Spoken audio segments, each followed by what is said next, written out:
How a coach who masterminded mind games conquered Europe's biggest clubs. How did one man transform modern football and keep the rest of his foes in turmoil? A tale of drama, triumph, and a little bit of controversy. José Mourinho, one of Europe's best managers, celebrated for his legendary victories. But what exactly is the special one so unforgettable? Let's get into it. Chapter 1. Humble Beginnings.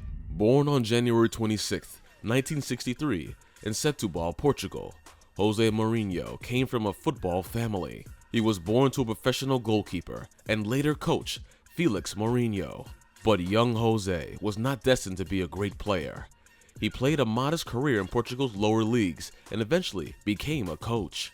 But this early exposure to the game's sheer intricacies would help put what would become his managerial brilliance in place. Mourinho's first real step into the football management ladder came as an interpreter for Sir Bobby Robson at Sporting CP in the early 1990s.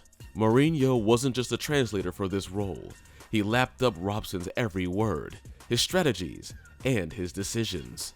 Mourinho followed when he moved to FC Porto and then Barcelona, taking more and more responsibility in the process. Mourinho started his coaching career at Benfica in 2000 and came to be regarded as a master tactician. Chapter 2. The Porto Revolution. Mourinho returned in 2002 to FC Porto as head coach. He turned Porto into a European powerhouse within 2 seasons. At Porto, he won his first season in the Primeira Liga, the Portuguese Cup, and the UEFA Cup. However, the 2003 to 2004 season established his reputation as a footballing genius. Porto retained the league title and won the UEFA Champions League, beating AS Monaco 3-0 in the final. Mourinho's Champions League winning celebrations on the Porto touchline became famous. He sprinted down the sideline to celebrate with his players with passion and charisma, qualities fans have come to love, making him a media sensation. During his time at Mourinho's Porto, Mourinho's ability to create a strong sense of unity and determination within the team was his greatest asset, turning challenges into a unifying force. He convinced them that they were underestimated all the time. That motivated the team to win. He made the team genuinely come together to be Mourinho's team. Mourinho's tone is about how he will run his teams in the future. Chapter 3.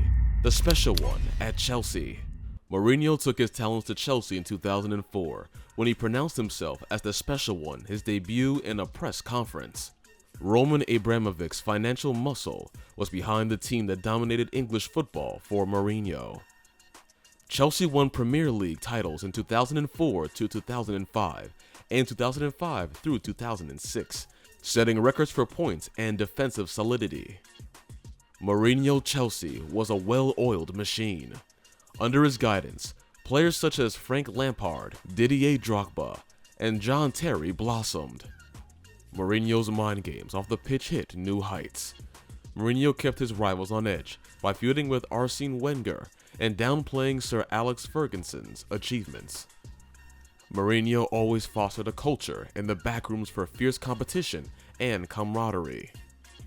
Training sessions were created to put players in full and deadly fashion mode and instill resilience and adaptability. This relentless approach, however, rubbed some of the players the wrong way. Not everybody could withstand his demanding style.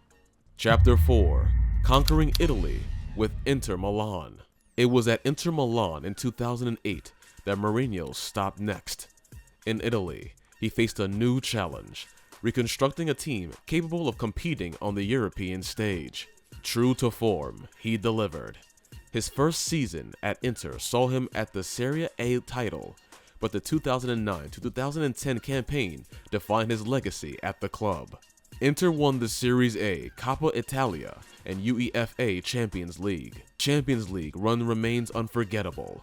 Inter faced Pep Guardiola's Barcelona in the semi-finals, which was considered one of the best teams ever.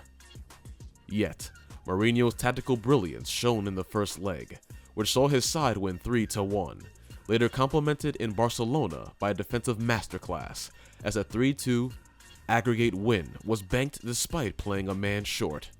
Mourinho's ability to find effective and eye-catching ways to change his tactics depending on the opponents became a hallmark of his success. At Inter, he demonstrated that even the hardest nut to crack was still crackable with a bit of groundwork and some careful psychological business. Chapter 5. Real Madrid's counter-attacking juggernaut. Mourinho moved to Real Madrid in 2010, charged with ending Barcelona's reign. He spent his time at the Bernabeu in high-stakes clashes with Guardiola's Barcelona on and off.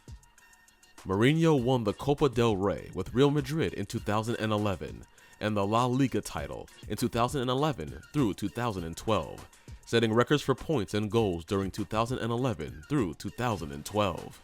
But the weight of running a club like Real Madrid's is not easy either. Mourinho's confrontational style alienated players, staff, and the club hierarchy.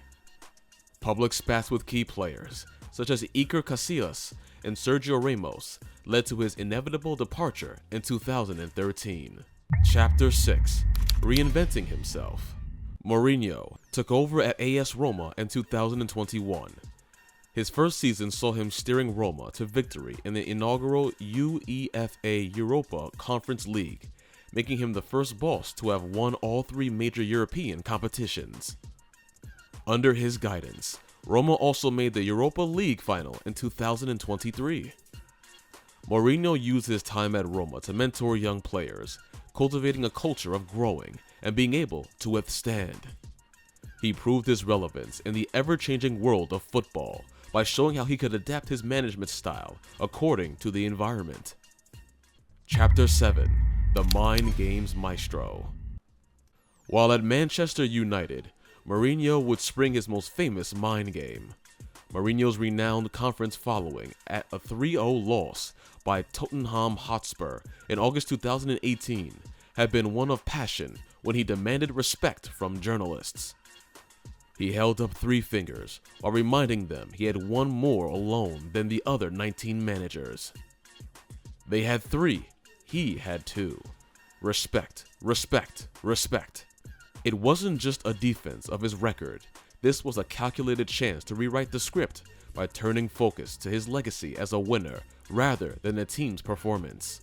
It was dramatic and became the stuff that symbolized Mourinho's ability to put the headline on the front page and put psychological pressure on those who ridicule him.